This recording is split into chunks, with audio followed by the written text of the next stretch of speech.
Hello friends, welcome in banking master. Friends, अपने पिछले video में मैंने आपको बताया था कि अगर आपको अपने म्यूचुअल फंड में लॉस हो रहा है तो आप कैसे बच सकते हैं। तो वीडियो आप सभी इन्वेस्टर्स के लिए काफी इंपॉर्टेंट है। आप उस वीडियो को एक बार जरूर देखें, डिस्क्रिप्शन में आपको लिंक मिल जाएगा। आज फ्रेंड्स मैं बात करूंगा स्टॉक मार्केट और म्यूचुअल फंड में क्या डिफरेंस होता है इसके बारे में। अगर आप कंफ्यूज है कि आपके लिए क्या सही है तो आपको इस वीडियो को काफी ध्यान से देखना चाहिए। ये वीडियो आपके लिए काफी हेल्पफुल हो सकता है।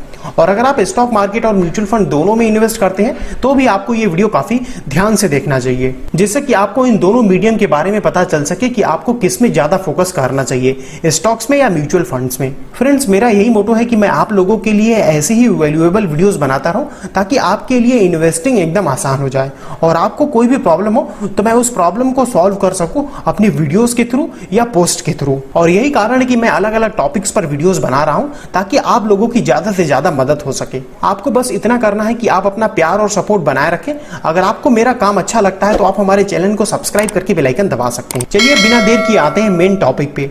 तो स्टॉक और म्यूचुअल फंड दोनों में ही इन्वेस्ट करके आप इन्फ्लेशन को बीट कर सकते हैं, क्योंकि देखिए अगर आपने इन्वेस्टमेंट किया है और आपके इन्वेस्टमेंट से मिलने वाला रिटर्न ही बहुत कम है, इन्फ्लेशन को बीट नहीं कर पा रहा है, तो आपके इन्वेस्टमेंट का कोई मतलब नहीं है और आपकी अफोर्डेबिलिटी धीरे धीरे कम होती जाएगी। अब आप कितना रिस्क लेना चाहते हैं इसके अकॉर्डिंग आपको डिसाइड करना चाहिए कि आपके लिए स्टॉक सही रहेगा या म्यूचुअल फंड। जितना ज्यादा रिटर्न आप चाहते हैं उसके लिए आपको उतना ही अधिक रिस्क लेना होगा। आज इस वीडियो में हम अलग अलग पॉइंट ऑफ व्यू से समझने की कोशिश करेंगे कि स्टॉक और म्यूचुअल फंड दोनों में क्या डिफरेंस है। तो आइए सबसे पहले डाइवर्सिफिकेशन की बात करते हैं। देखिए, एक वेल डाइवर्सिफाइड पोर्टफोलियो में कम से कम 25 to 30 स्टॉक्स होनी चाहिए और ये एक स्मॉल इन्वेस्टर के लिए काफी मुश्किल हो सकता है, क्योंकि 25 से 30 स्टॉक्स लेने के लिए आपके पास पैसा अधिक होना चाहिए। वहीं म्यूचुअल फंड में कम से कम पैसे में भी आप एक वेल डाइवर्सिफाइड पोर्टफोलियो बना सकते हैं। म्यूचुअल फंड पोर्टफोलियो बनाने के लिए 4 से 5 फंड भी बेस्ट है। मैंने म्यूचुअल फंड का पोर्टफोलियो कैसे बनाया इस पर एक डिटेल वीडियो बनाया, आप चाहें तो उसे नीचे डिस्क्रिप्शन या आई बटन पर जाकर देख सकते हैं, वहां पे आपको लिंक मिल जाएगा। म्यूचुअल फंड के यूनिट्स बाई करके आप मल्टीपल स्टॉक्स में इन्वेस्ट कर सकते हैं without having to invest a considerable amount. अब हमारा नेक्स्ट पैरामीटर है कंट्रोल ऑन योर इन्वेस्टमेंट, मतलब कि स्टॉक और म्यूचुअल फंड दोनों में से किसमें आपका ज्यादा कंट्रोल रहता है। तो इस चीज के मामले में स्टॉक ज्यादा सही है, क्योंकि देखिए म्यूचुअल फंड के केस में फंड मैनेजर डिसाइड करता है कि आपके फंड में कौन कौन से स्टॉक्स रहेंगे।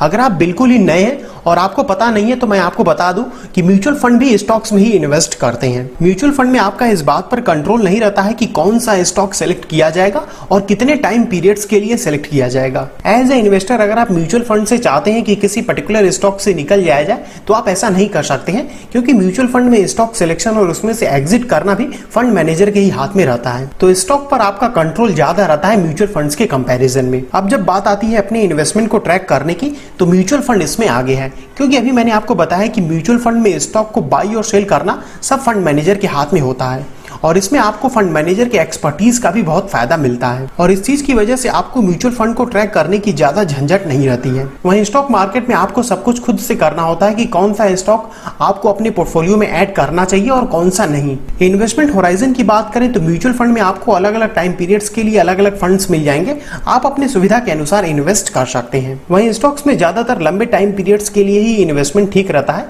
कोई फिक्स्ड टाइम पीरियड नहीं है इसमें।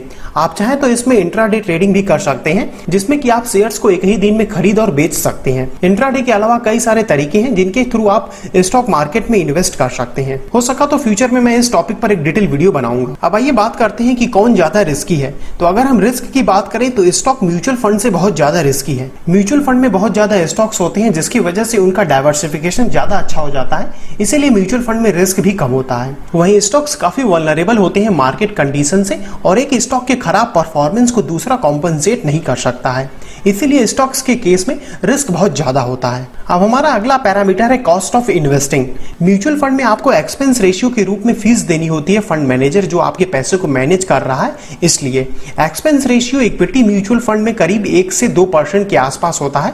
वहीं स्टॉक की अगर बात करें तो इक्विटी डिलीवरी पर आपको कोई चार्ज नहीं देना होता है और आजकल डिमेट अकाउंट भी कई सारे ब्रोकिंग हाउस बिल्कुल फ्री में खुलवा रहे हैं। ऐसा ही एक प्लेटफॉर्म है एंजल ब्रोकिंग, इसके बारे में मैं आपको वीडियो के एंड में बताऊंगा। डिमेट अकाउंट के लिए कुछ ब्रोकर्स एएमसी चार्ज लेते हैं 300 से 400 रुपए। एएमसी चार्ज का मतलब एनुअल मेंटेनेंस चार्ज लेते हैं, आपके डिमेट अकाउंट को एनुअली मैनेज करने के लिए 300 से 400 रुपए लेते हैं। तो देखा जाए तो म्यूचुअल फंड के एक्सपेंस रेशियो से ये काफी कम है अगर आप एक अच्छा अमाउंट इन्वेस्ट करते हैं तो। स्टॉक्स में इंट्राडे पर आपको आजकल फ्लैट 20 रुपीज देने होते हैं। अधिकतर ब्रोकिंग हाउसेस यही चार्ज लेते हैं। हालांकि ये चार्जेस समय समय पर बदलते रहते हैं, लेकिन अच्छी चीज ये है कि समय के साथ साथ स्टॉक्स में इन्वेस्टमेंट और चीप और कन्वीनियंट होता गया है। तो कॉस्ट ऑफ इन्वेस्टिंग के मामले में स्टॉक ज्यादा सस्ता है। टैक्सेशन की बात करें तो स्टॉक और म्यूचुअल फंड दोनों में ही टैक्स एप्लीकेबल है, लेकिन म्यूचुअल फंड के साथ एक अच्छी चीज ये है कि इसमें एक ELSS फंड होते हैं जिसमें कि आप इन्वेस्ट करके सेक्शन 80C के अंडर टैक्स बचा सकते हैं। बात करें डिसिप्लिन्ड इन्वेस्टिंग की तो म्यूचुअल फंड के साथ ये मेजर एडवांटेज है कि इसमें आप SIP कर सकते हैं, जिससे कि आप हर महीने एक फिक्स्ड अमाउंट म्यूचुअल फंड में इन्वेस्ट करते रहते हैं। म्यूचुअल फंड SIP के बारे में ज्यादा जानने के लिए आप इस वीडियो को जरूर देखें एक बार। स्टॉक्स के साथ आप ये चीज नहीं कर सकते हैं, इसमें आपको अपने से मैनुअली ऑर्डर प्लेस करना होता है। लेकिन SIP जिसमें कि अपने आप आपके अकाउंट से पैसा डिडक्ट होता जाता है और म्यूचुअल फंड के यूनिट परचेज होते जाते हैं हर महीने आपके लिए, और एक पर्टिकुलर अमाउंट हर महीने अपने आप इन्वेस्ट होता रहता है। टाइम एंड एफर्ट की बात करें तो डायरेक्ट स्टॉक्स में इन्वेस्टमेंट करने के लिए आपको काफी रिसर्च करना होता है और इसमें टाइम भी काफी ज्यादा लग जाता है अपने लिए एक बेस्ट स्टॉक चुनने में। वही म्यूचुअल फंड में सिलेक्शन प्रोसेस स्टॉक के कंपैरिजन में आसान होता है और आप एक अच्छा सा फंड सिलेक्ट करके पैसिव इन्वेस्टर बन सकते हैं। लेकिन स्टॉक में आप जब जब इन्वेस्ट करेंगे तब तब आपको काफी डिटेल में रिसर्च करना पड़ेगा।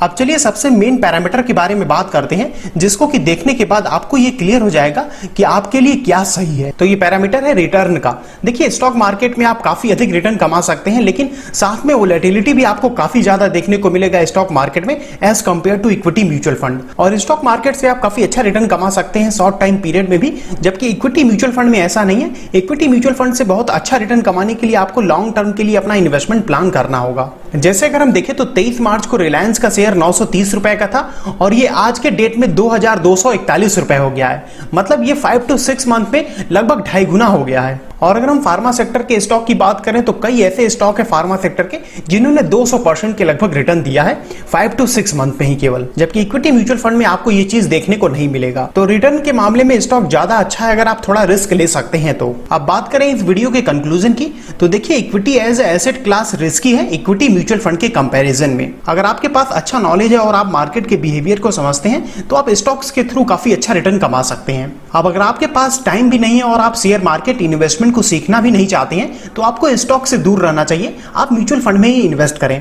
तो ये अब आपके ऊपर है कि आप किस में इन्वेस्ट करना चाहते हैं। म्यूचुअल फंड इन्वेस्टमेंट थोड़ा आसान है, लेकिन इसमें रिटर्न भी थोड़ा कम है एज कंपेयर टू स्टॉक। अब अगर आप स्टॉक मार्केट में इन्वेस्ट करना चाहते हैं तो आप एंजल ब्रोकिंग के थ्रू बड़े आसानी से इन्वेस्ट कर सकते हैं। ये बहुत ही अच्छा प्लेटफॉर्म है और पिछले 30 सालों से मार्केट में काम कर रहा है। एंजल ब्रोकिंग ऐप को नीचे डिस्क्रिप्शन पर जाकर डाउनलोड कर सकते हैं और आज से ही स्टॉक मार्केट इन्वेस्टिंग की तरफ अपना पहला कदम बढ़ा सकते हैं। एंजल ब्रोकिंग को मैं भी यूज करता हूं और मुझे ये सही लगता है, इसीलिए मैं आपको बता रहा हूं। एंजल ब्रोकिंग का एक बहुत ही कमाल का आई ट्रेड प्राइम प्लान भी है जिसमें कि इक्विटी डिलीवरी पर कोई चार्ज नहीं है। Intraday future and options and currencies पर फ्लैट 20 रुपीज पर ऑर्डर आपसे चार्ज लिया जाएगा। तो जाइए एंजल ब्रोकिंग के साथ फ्री में अपना डीमेट अकाउंट ओपन करवाइए और इन्वेस्टिंग शुरू करें। तो फ्रेंड्स आई होप कि आपको ये वीडियो पसंद आया होगा। पसंद आया हो तो इस वीडियो को लाइक जरूर करें और शेयर भी करना ना भूलें अपने सभी फ्रेंड सर्कल के साथ, ताकि उनको भी समझ में आ सके कि इन दोनों में से कौन सा बेस्ट है, स्टॉक मार्केट या म्यूचुअल फंड। और आप हमें कमेंट करके बताइए कि आपको इन दोनों में से क्या सही लगता है। और अगर अभी भी आपका कोई डाउट है स्टॉक मार्केट और म्यूचुअल फंड से रिलेटेड तो आप हमें कमेंट कर सकते हैं। आप चाहे तो हमारे नए चैनल फाइनेंस मास्टरी को सब्सक्राइब कर सकते हैं कुछ इंटरेस्टिंग केस स्टडीज के लिए। इस चैनल का लिंक आपको नीचे डिस्क्रिप्शन में मिल जाएगा। आपने हमें अपना कीमती समय दिया, इसके लिए आपका बहुत बहुत धन्यवाद।